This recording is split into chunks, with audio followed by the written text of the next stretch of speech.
왜 우리가 이면적 그리스도인이 되지 못하고 표면적 그리스도인으로 살아가느냐? 그리스도인이라고 한다면 진정한 그리스도인이 되어야 함에도 불구하고 왜 진정한 그리스도인이 되지 못하고 그저 형식적인 그리스도인의 삶을 안주하고 있을까? 오늘은 그 부분에 대해서 한번 생각해 보고자 합니다. 사도 바울은 그 이유를 뭐라고 지적하느냐? 첫째로 오늘 우리가 타인을 가르치는 일에는 열중하면서도 자기 자신을 가르치는 일에는 실패하고 있기 때문이다, 이렇게 지적을 합니다. 오늘 이와 같은 교훈을 누구를 상대로 해서 이렇게 교훈하고 있느냐면 유대인입니다. 오늘 본문에 나타나 있는 유대인들이 가지고 있는 그 자부심과 긍지심, 하나님 앞에 선택받은 선민으로서의 자부심이라고 하는 것이 도대체 무엇이었느냐? 오늘 본문 19절에 보니까 그들이 가지고 있는 그 자부심의 근거가 무엇인지를 우리가 여기서 알 수가 있습니다. 내가 율법이 있는 지식, 진리의 모본을 가진 자로서 소경의 길을 인도하는 자요, 어둠에 있는 자의 빛이요, 어리석은 자의 교사요, 어린 아이 선생이라고 스스로 믿으니 그러면 다른 사람을 가르치는 내가 내 자신을 가르치지 아니하느냐, 이렇게 이야기합니다. 오늘 그들은 어떤 사람이라고 자처하고 있습니까? 제일 인상적인 것이 소경의 길을 인도하는 자다. 눈먼 자의 길잡이라고 말합니다. 그리고 20절에 보면은 어리석은 자를 깨우쳐 가르치는 교사로, 어린아이의 선생, 즉 어린아이 같은 미성숙한 사람들을 가르치는 스승으로 자부하고 있습니다. 바울은 또한 21절에서는 어떻게 말씀하고 있습니까? 그러면 어린아이를 지도하는 선생으로 자처한다면 다른 사람을 가르치는 내가 왜 너는 너 자신을 가르치지 않는가? 이렇게 반문하고 있습니다. 여기에 사도 바울의 지적이 있습니다. 자, 오늘 우리는 때때로 다른 사람에 대해서는 많은 기대를 가지고 있으면서도 그 동일한 기대를 왜 자기 자신에게는 갖지 못하는 거냐? 한번 생각해 봅시다. 우리는 남을 비판하는 데 사용되는 그 비판의 기준을 왜 자기 자신의 삶을 달아보는 기준으로 사용하지를 못하는가? 우리는 남을 비판하는 일에는 매우 엄격하면서도 왜 자기 자신을 비판하는 데는 지나치게 관용하고 있지는 않은가?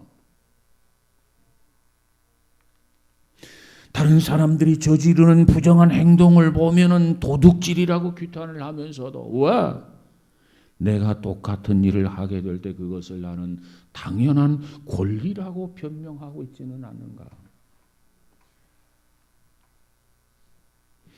우리는 다른 종교를 믿는 사람들에게는 우상 숭배자라고 지적을 하면서 성경을 읽을 때 탐심은 곧 우상 숭배라, 이 지적한 말씀을 왜 무심코 그냥 스치고 지나가고 있는 것은 아닌가?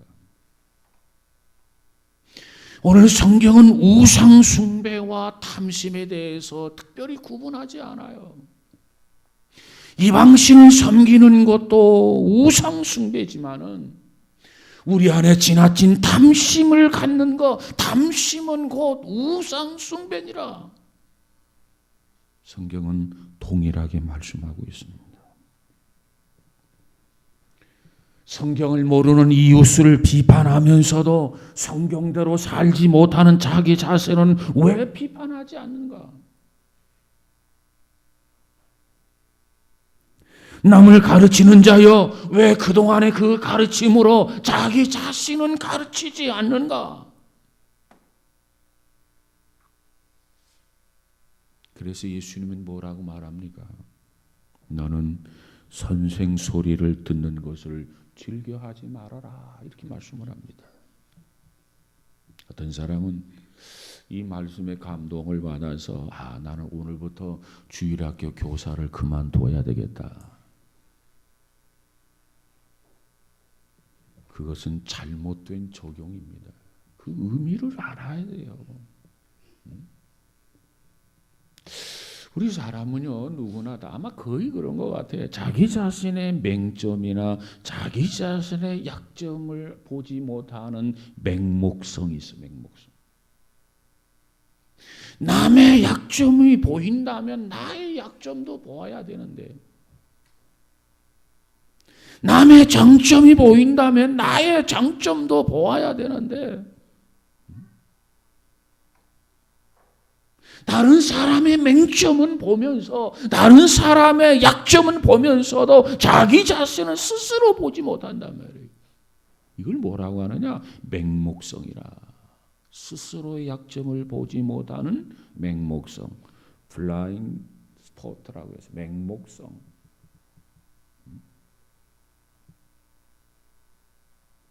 다른 사람은 보이는데 나는 안 보이는 거예요. 그래서 스스로 위안을 받으면서 스스로 착각하는 게 뭡니까? 나는 어디에서든지 스스로 괜찮은 사람이다. 그저 나는 쓸모있는 사람이다. 이 정도면 됐지 뭐. 착각하며 살고 있단 말이에요. 이와 같은 점은 매우 훌륭한 사람들에게도 있을 수 있는 결점입니다. 결점. 우리가 성경에 보면 다윗이라고 하는 사람이 등장하지요. 사실 이 다윗처럼 하나님 앞에 칭찬받은 사람이 어디에 있습니까?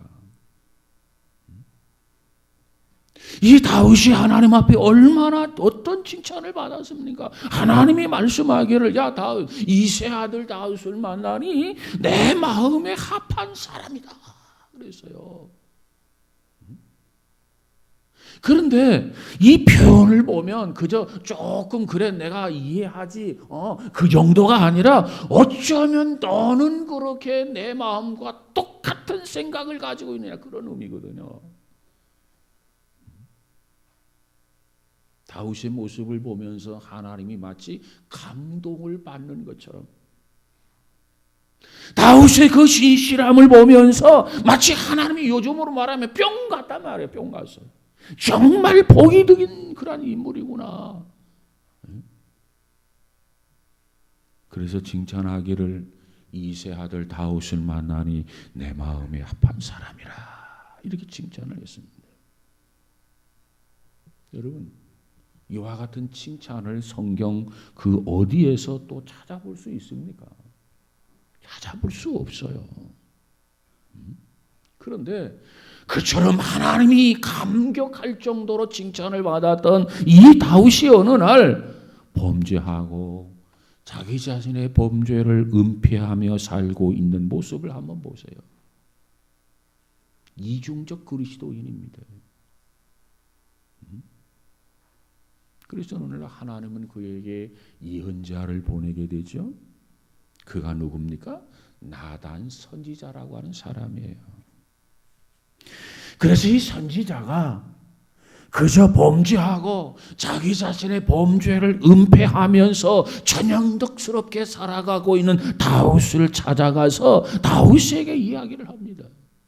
왕이시여, 저 아랫지방에서 일어난 서민들의 이야기 하나를 들려드리겠습니다. 저 촌에 있는 한 도시에 두 사람이 살았답니다. 그 중에 한 사람은 아주 부자였고 그 중에 또 한 사람은 아주 가난한 사람이었습니다. 그런데 이 부자는 많은 양떼들과 많은 소떼를 거느리고 있었습니다. 그런데 가난한 사람은 꼭 암양 한 마리밖에 없었답니다. 그런데 어느 날 이 부잣집에 귀한 손님이 찾아왔습니다. 그런데 이 부자는 자기의 그 많은 양과 그 소떼 중에 한 마리를 잡아서 대접하는 것이 아까워서 자기 종 재산이 한 마리밖에 없는 그 가난한 자의 그 종에게서 그 한 마리밖에 없는 암양 그것을 강제적으로 빼앗아서 그리고 그 양을 잡아서 그리고 그 손님을 대접했답니다. 이 말을 들었던 다윗의 반응 어떠하리라고 생각이 되십니까? 그 말을 들으면서 다윗은 대단히 진노했어요. 아니 세상에 그런 놈이 어디 있어? 이 발칙한 놈, 이 시대가 지금 어느 시대인가? 아니 정의 사회 구현을 하는 시대가 아닌가 하면서 당장 그 놈을 잡아다가 요절을 내는 것이 마땅하다 하면서 흥분을 해가지고 반응을 보입니다. 여러분, 다윗이 이처럼 지금 흥분하고 있는데, 다윗이 이처럼 반응하고 있는데 그 흥분과 그 반응은 사실 누구를 향한 반응이요? 누구를 향한 흥분이어야 합니까? 바로 다윗 자신입니다. 자신을 향해서 흥분하고 자신을 향해서 대노하고 자신을 향해서 반응해야 하지 않습니까?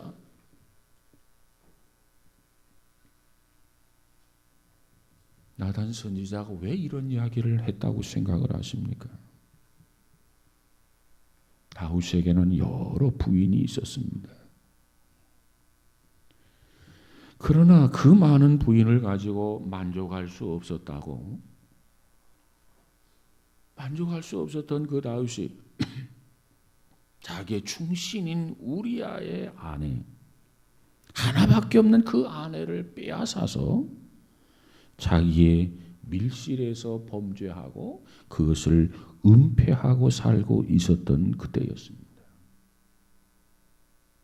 이 드라마의 절정이 뭡니까? 드디어 선지자 나단은 흥분을 했습니다.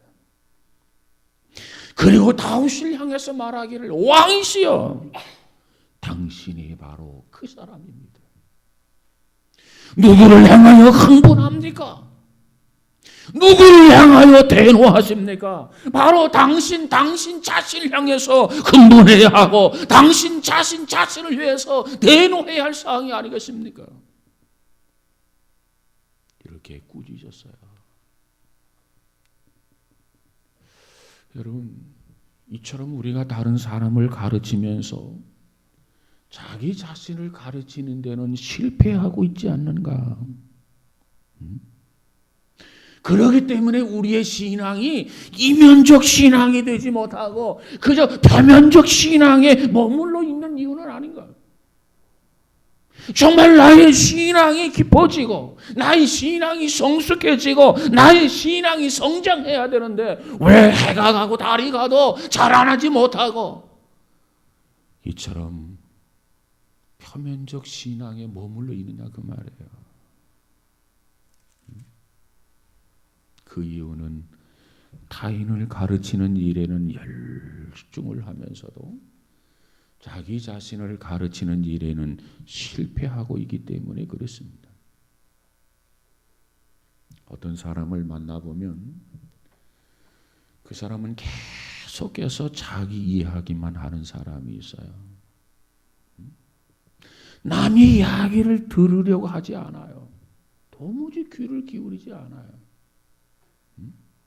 그리고 자기 자신의 이야기만 늘어놓아요. 여러분, 우리가 남을 가르치고 우리가 남에게 선전을 할 때 어느 정도 우리 자신이 만족감을 느낍니다. 그러나 그건 진정한 가르침이 아니에요. 그건 자기 과시일 뿐입니다. 그러나 동일한 가르침과 진리, 동일한 메시지와 복음, 그 하나님의 말씀, 그 동일한 하나님의 말씀이 가장 먼저 적용되어야 할 대상이 누구라고 생각합니까? 바로 나 자신이에요. 나 자신이 그 말씀을 먼저 받아야 되고, 나 자신의 삶 속에 그 말씀을 먼저 적용해야 되고, 내 자신이 그 말씀 앞에 먼저 순종해야 할 대상이란 말이에요.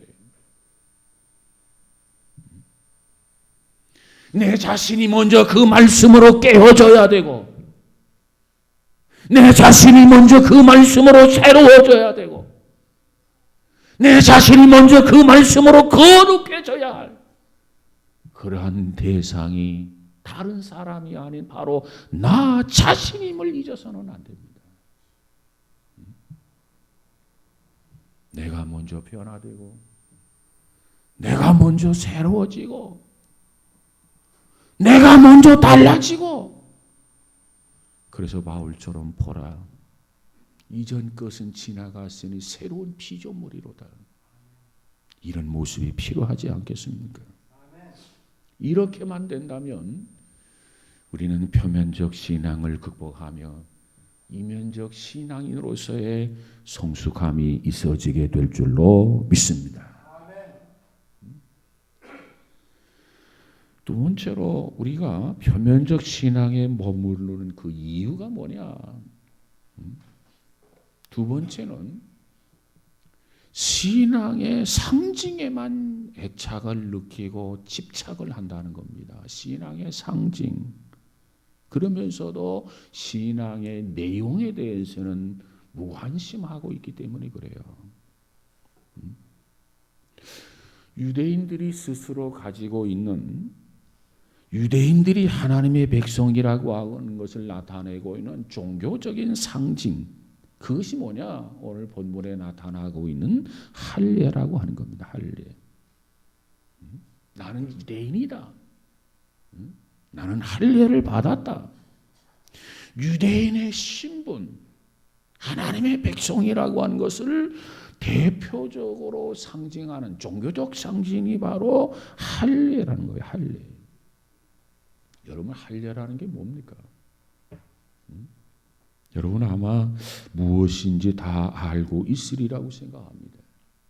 할례, 쉽게 말하면 남성들이 행하는 포경수술이라는 거예요. 포경수술. 피부의 한 부분을 잘라냄으로써 나는 구별되었다. 나는 하나님의 백성이다.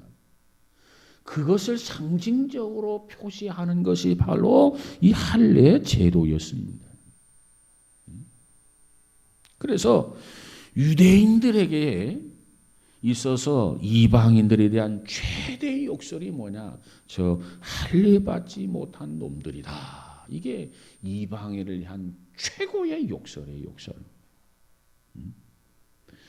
우리가 성경에 보면 다윗과 골리앗의 싸움이 있는데 그 싸움에서 어린 다윗이 막 흥분을 합니다. 왜 어린 다윗이 흥분하느냐? 이 골리앗이 와가지고 뭐 키가 구척이고 장사였던 이 골리앗이 와서 큰 소리로 빵빵 협박을 하고 공갈을 하고 막 그렇게 합니다. 그 말을 들었던 이스라엘 진영에서는요, 모두가 다 쫄았어요. 벌벌벌벌 떨고 있었어요. 어느 누구 하나 골리앗을 상대해서 나가 싸울 그런 용기 있는 용사가 없었어요. 이 다윗이 아버지 심부름으로 이 전쟁터에 갔다가 형님들에게 갔다가 이 현상을 목격하게 됩니다. 아니 할례 받지 못한 저 골리앗 앞에 이스라엘의 병사들이 절발발발 떨고 있단 말이에요.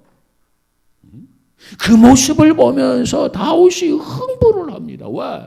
아니 할례 받지 못한 저 인간에게 어쩌면 저렇게 하나님의 백성들이, 하나님의 군사들이 저처럼 쩔쩔매고 용기를 다 잊어버리고 벌벌 떨고 있는가? 다윗으로는 도저히 이해가 되질 않았던 거예요. 그래서 다윗이 흥분을 합니다. 여러분, 이 할례라고 하는 것은 내가 하나님의 백성이다, 하나님의 백성이 되었다라고 하는 그와 같은 사실을 나타내기 위한 하나의 외적 상징의 사건입니다. 그래서 당신 할례 받았어? 안 받았어? 할례를 받았다면 당신은 유대인이구려, 하나님의 백성이구려. 할례를 받지 못했다, 당신은 아직 이방인이구나, 하나님의 백성이 아니구나. 그거 하나를 가지고 이렇게 구분을 해냈단 말이에요. 그렇지만 오늘날에는 할례나 무할례를 주장할 필요가 없습니다. 왜 그렇습니까?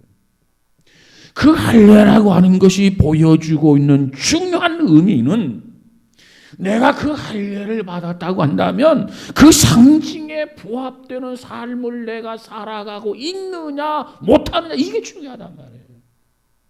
할례 그 자체가 중요한 게 아니고, 나 할례 받았습니다. 그래, 할례 받았습니까? 참 잘했네요. 그 다음 할례 받은 사람답게 삶을 살아가냐 말이에요. 할례 받은 자로서의 삶이 당신에게 있느냐 그 말이에요. 이게 더 중요하다는 겁니다. 그런데 여기에는 비중이 없어요. 여기에는 관심이 없어요. 할례 받았다는 그 자체만을 소중히 여기고 있다 그 말이에요. 그러기 때문에 우리가 표면적 신앙에서 벗어나지를 못하는 거예요. 우리가 이 구약 성경을 보더라도 하나님께서 할례를 명하실 때 할례의 진정한 의미는 외적인 상징에 있는 것이 아니라 내적인 내용에 있다고 강조를 해 주셨습니다. 구약 성경 에레미야 4장 4절에 가서 보면 이렇습니다.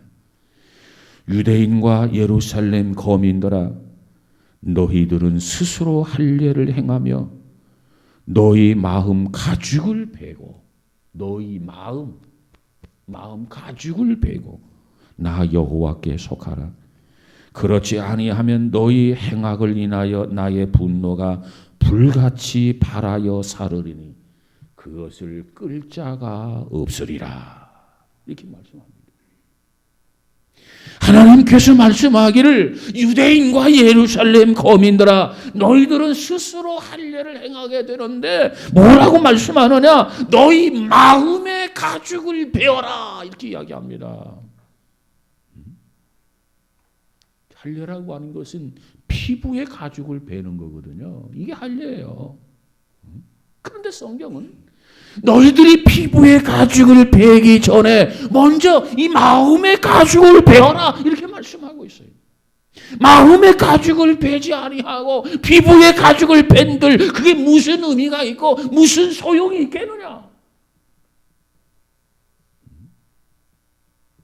너희들의 마음이 전심으로 하나님을 향하고 있으며 너희들의 마음이 전심으로 하나님께 속해 있음을 깨닫고 그리고 가서 할례를 받으라는 거예요.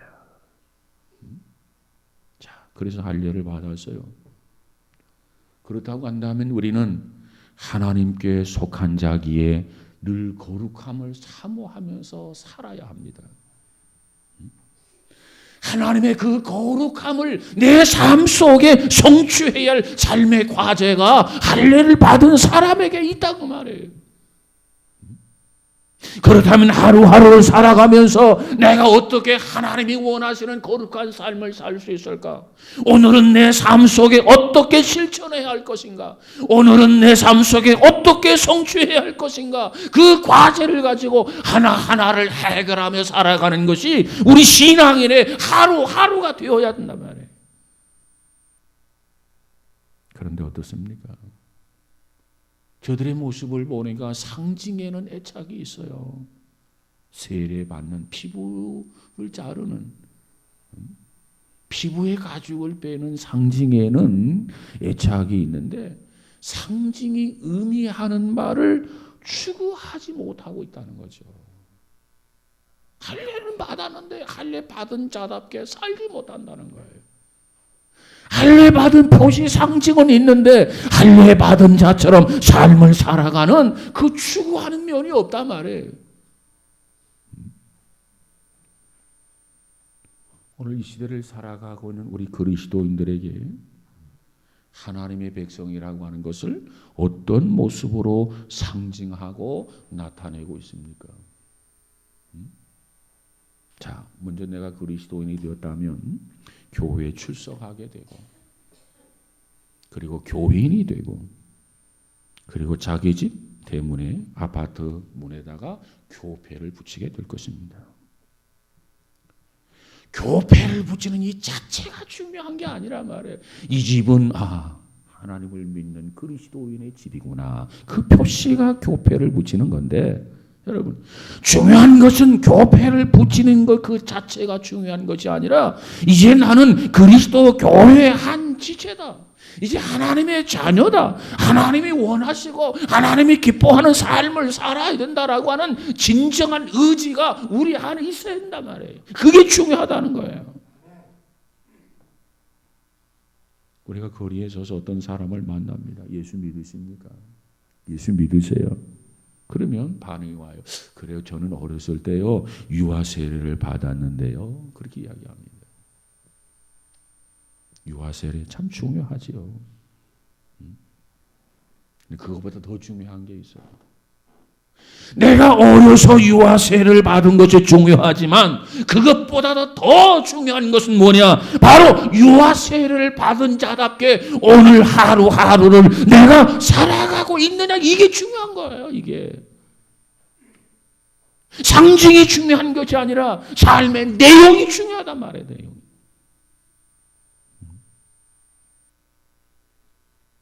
내가 세례를 받았다. 아름다운 신앙인의 상징이 세례죠. 세례를 받아야 돼요. 세례를 받았다고 한다면 세례라고 하는 의미에 부합된 삶을 살아야 되지 않느냐 말이에요. 세례라고 하는 게 뭐예요? 자, 물속에 잠길 때는 내가 믿음으로 그리스도와 더불어서 옛사람은 죽었다. 그리고 물속에서 나올 때 이제는 내가 부활하신 그리스도와 연합해서 그리스도의 새로운 피조물이 되었다. 이게 세례가 의미하는 바예요. 물속에 잠길 때는 믿음으로 그리스도와 함께 옛사람은 죽었고 다시 나올 때 나는 부활하심으로 그리스도와 연합해서 나는 새 생명을 얻은 새로운 피조물이 되었다. 그러면 새로운 피조물답게 살아가야 되지 않겠습니까? 새로운 피조물이 된 건데 세례를 받았다는 말은 그것을 의미하는 건데 상징하는 세례는 받았는데 세례를 받은 자답게 새로운 피조물이 됐다고 하는데 새로운 피조물답게 살아가야 되는데 삶의 내용이 없단 말이에요. 그 삶을 추구하지 않는다는 거죠. 이게 문제라. 다시 살았으면 산자답게 살아야 되지 않겠습니까? 새 생명을 얻었다면 새 생명답게 살아가야 되지 않겠습니까? 새로운 피조물이 되었다면 새로운 피조물답게 보라 이전 것은 지나갔으니 새로운 피조물이 되었도다 이처럼 살아가야 되지 않냐 말이에요.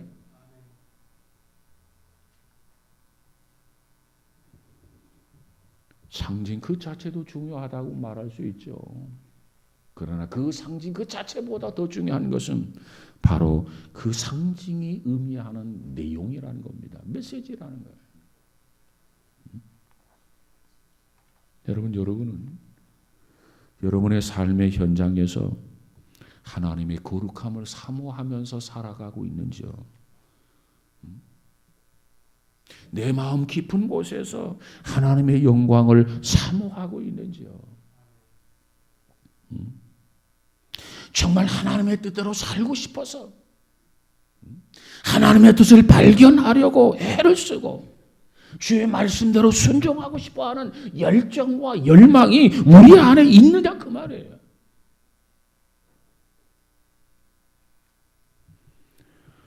여러분은 사도 바울처럼 고백할 수 있겠습니까? 바울이 뭐라고 고백합니까? 내가 그리스도와 함께 십자가에 못 박혔나니 그런즉 이제는 내가 산 것이 아니요 오직 내 안에 그리스도께서 사신 것이라. 그 주님이 내 마음에 오셨습니다. 그리고 그 주님이 내 마음에 살아계십니다. 그 주님이 나의 의식과 생각을 지배하고 다스리고 계십니다. 그리고 그 주님이 날마다 내 삶을 통치하고 지배하십니다. 정말 이렇게 주님 앞에 고백을 하면서 살아갈 수 있는지요? 그것이 여러분의 고백이 되어야 되고, 그것이 여러분의 삶의 내용이 되어야 되고, 그것이 여러분의 삶의 실상이 되어야만 합니다. 그래서 사도 바울은 이 중요한 모습을 뭐라고 강조합니까? 우리 자신들이 정말 어떤 상징하는 거기에 집착할 게 아니라 내용에 좀 집착하라는 거예요. 형식에 매이는 것에 집착하지 말고 삶의 내용, 실현을 위해서 좀 힘쓰라는 거예요. 그래서 바울은 우리를 향해서 뭐라고 말합니까? 자기 자신을 한번 점검해 보라고 그렇게 요구를 합니다. 내 신앙이 지금 어떠한 상태인가? 표면적 그리스도인으로서 거하면서 만족하고 있는지,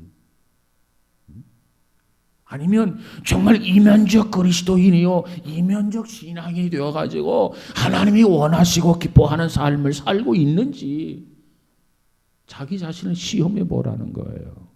고린도후서 13장 5절에 가서 보니까 너희가 믿음에 있는가 너희 자신을 시험하고 너희 자신을 확증하라.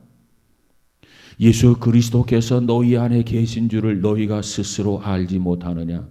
그렇지 않으면 너희가 버리운 자니라 그랬어요. 여러분, 오늘 우리가 형식의 상징에 매여 있지 말고 내용에 대해서 좀 더 집착하라는 거예요. 추구하라는 거예요. 그러면 내 자신의 상황이 지금 어떠한가? 너희 자신을 한번 시험해 보라는 거예요. 너희가 믿음에 있는가? 너희 자신을 시험하고 너희 자신을 확정하라. 믿는다는 생각은 가지고 있었고 교회는 들랑달랑 하는데 내 위치를 보니까 내가 정말 참 믿음을 갖지 못했다. 이렇게 판단이 되어진다면 방향을 바꿔야죠. 그렇지 않겠습니까? 내가 예수를 믿고 하나님을 믿는다고 하는데 내 안에 그리스도가 살아서 역사하지 않는다면 그건 그리스도인이 아니에요. 그리스도가 내 안에 살아 역사하도록 만들어야 한단 말이에요. 그분 앞에 나의 모든 것을 임하고 맡겨야 돼요. 맡겨. 주님이 정말 나의 주인이 되신 주님이십니다.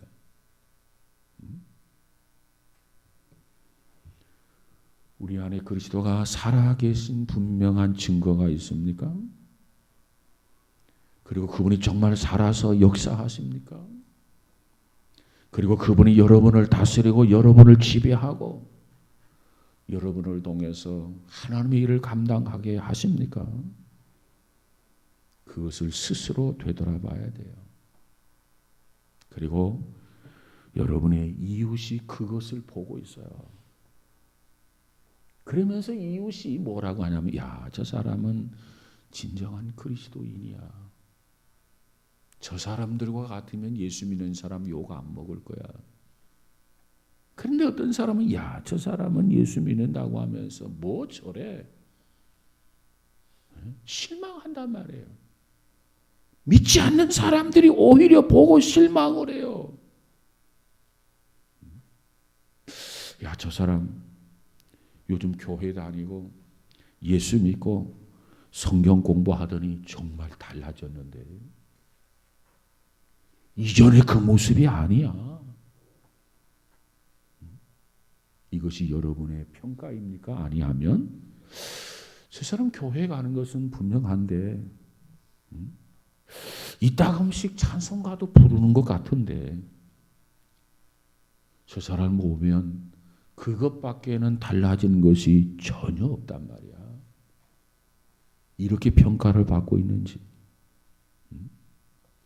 오늘 사도 바울은 이 유대인을 향해서 뭐라고 말합니까? 외적인 상징에만 저들이 붙들려 있단 말이에요. 할례라고 하는 것에 대해서. 저들은 표면적 상징에만 저들이 붙들고 있단 말이에요. 그것에서 벗어나서 뭔가 추구하고 삶의 내용이 있어야 되고 삶의 메시지가 있어야 되는데 그 점이 없다는 거예요. 그래서 이 바울은 유대인을 향해서 뭐라고 말합니까? 오늘 보면 24절을 보니까 유대인을 향한 바울의 지적이 오늘 우리를 향한 지적이 아니겠습니까?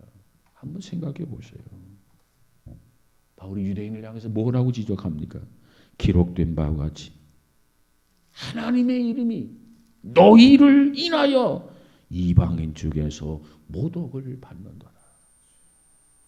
뭔가 우리가 달라지고 뭔가 우리가 새로워지고 표면적 신앙이 아니라 이면적 신앙의 깊이가 들어가고 정말 주께서 원하는 삶을 추구하며 살아간다면 어떻게 하나님의 이름이 너희로 인해서 모독을 받을 수가 있겠느냐 말이에요. 그런데 그러지 못하니까 너희로 인해서 하나님의 이름이 이방인들의 입에 오르락내리락 하면서 모독을 받는도다.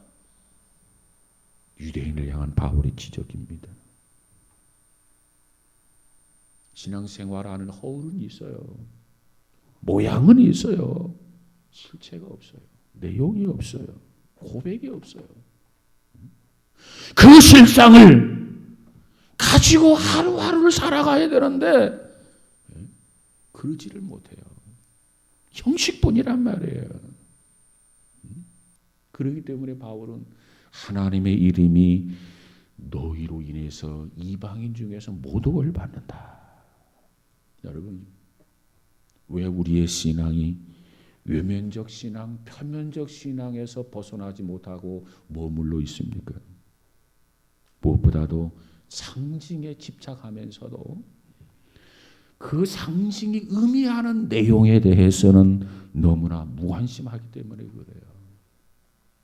그 상징이 의미하는 삶을 추구하지 못하기 때문에 그래요. 우리가 십자가를 목에 걸고 다닌다. 십자가를 상징하는 거죠.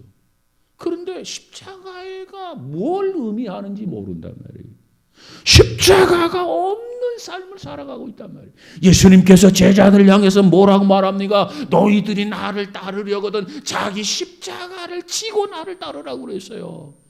목걸이에 십자가는 걸고 다니면서 십자가를 지는 삶에 대해서는 부정하고 있다 그 말이에요. 그렇기 때문에 이방인 중에서 하나님의 이름이 너희로 인하여 모독을 받는단 말이에요.